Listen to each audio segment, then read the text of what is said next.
Like anything else, when it comes to essays, the hardest part is getting started.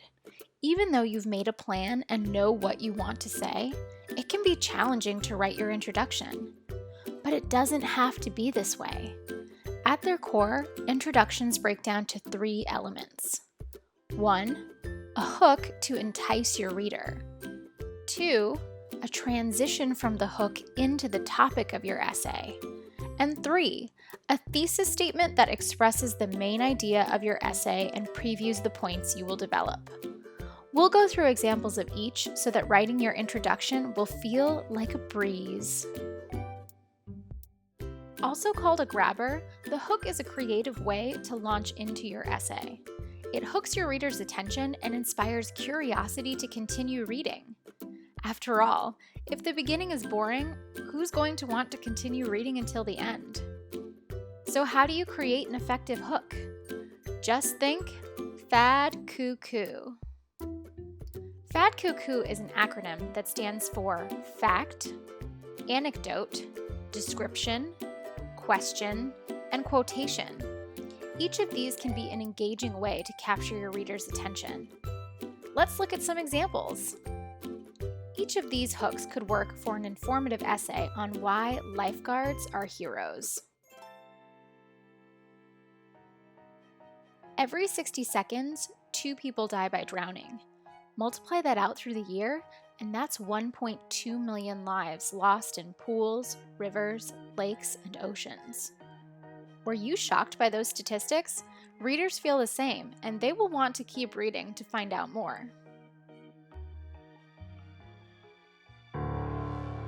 My parents told me never to go swimming by myself. They claimed it was too dangerous. But one summer when I was 13, there was a particularly scorching day, and I needed to cool down. I trekked down to the beach near our house to go for a quick swim. The ocean looked clear and inviting. However, within moments of immersing myself in the cool water, I was thrust away from the shore by an aggressive rip current. My arms flailed and I cried for help, but the water kept pulling me farther away from shore, and there was no one in sight. For a few minutes, I was sure I was going to die. Notice how this anecdote draws a personal connection between the writer and the topic. It also creates a sense of mystery and intrigue for the reader, who will want to know how the writer got out of this perilous situation. A striking figure, clad in red lycra, surveys her territory from a white tower. Black plastic masks her eyes, which scan the scene below looking for trouble. Suddenly, she hears a splash and a scream. In a flash, she dives from her tower into action. Her lightning speed and super strength help her scoop the victim from the water in seconds. Before he knows what happened, the little boy she saved is safe and sound on solid ground. He turns to thank her, but she has already disappeared back to her tower, ready to save the day again. This description provides vivid sensory details, including sights and sounds, to grab the reader's attention. Notice that while the person being described is clearly a lifeguard, the writer adds interest by describing her in the same way that we would describe the actions of superheroes, which reinforces the idea that this essay is about how lifeguards are heroic.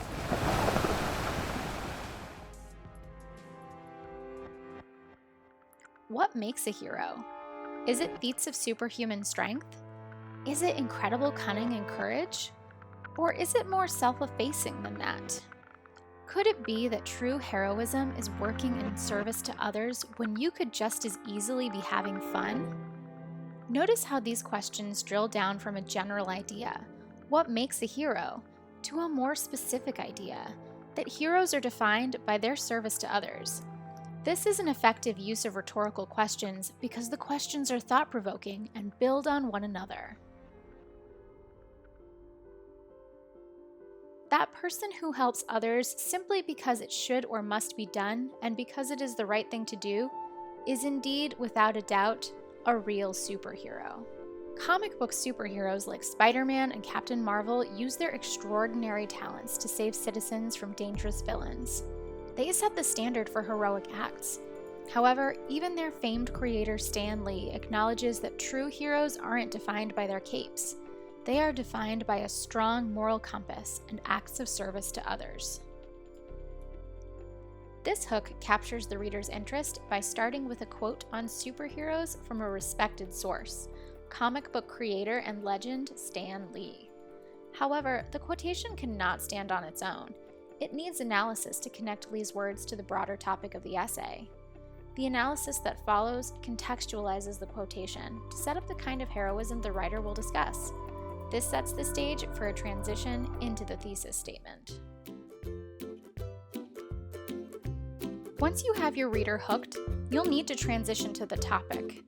What is the larger topic of your essay? Is there background information the reader needs? This is the moment to make that connection, as it helps you build a road to your thesis statement. Your thesis statement is the main idea of your essay. It should also preview the topics you will develop in your body paragraphs so the reader knows where you're going. Let's look at some examples. Every 60 seconds, 2 people die by drowning. Multiply that out through the year, and that's 1.2 million lives lost in pools, rivers, lakes, and oceans. Drownings are so commonplace because many people do not recognize the signs. Drowning simply does not look like we think it should. However, lifeguards know what to look for when it comes to safety around water. They are constantly watching out for peril while the public is having fun, for which they should be lauded. Lifeguards are heroes because they work in dangerous conditions, prevent accidents, and save lives. This transition includes background information for why so many people drown each year in order to make a connection to the larger topic of the essay. The transition also indicates that lifeguards should be celebrated, which leads the reader directly into the thesis statement. Notice how the thesis statement clearly states the main idea of the essay. Lifeguards are heroes, and then lists the reasons that the writer will develop in the body paragraphs. They work in dangerous conditions, they prevent accidents, and they save lives. What makes a hero? Is it feats of superhuman strength? Is it incredible cunning and courage? Or is it more self-effacing than that? Could it be that true heroism is working in service to others when you could just as easily be having fun? Lifeguards are the definition of this position. While beachgoers splash merrily in the water, lifeguards are on high alert, scanning the sand and water for perils. They do not go to the pool to have fun. They do the important work of keeping us safe, and that makes them heroes. Lifeguards work in dangerous conditions, prevent accidents, and save lives. Notice that after the series of rhetorical questions, the writer introduces the larger topic of the essay by answering the question of who fits the bill for this kind of heroism. Lifeguards. Additionally, the writer has broken up the thesis across 2 sentences. The main idea is stated at the end of the second to last sentence. Lifeguards are heroes, while the reasons are previewed in the last sentence. So to recap, an introduction needs a hook, transition, and thesis statement. An acronym for remembering your hook strategies is FAD-COO-COO. The transition builds a bridge from your hook to your thesis statement and can also provide necessary background information. Your thesis statement clearly states the main idea of your essay and previews your points. Follow these 3 steps and you're sure to write an introduction that'll captivate your reader and impress your teacher.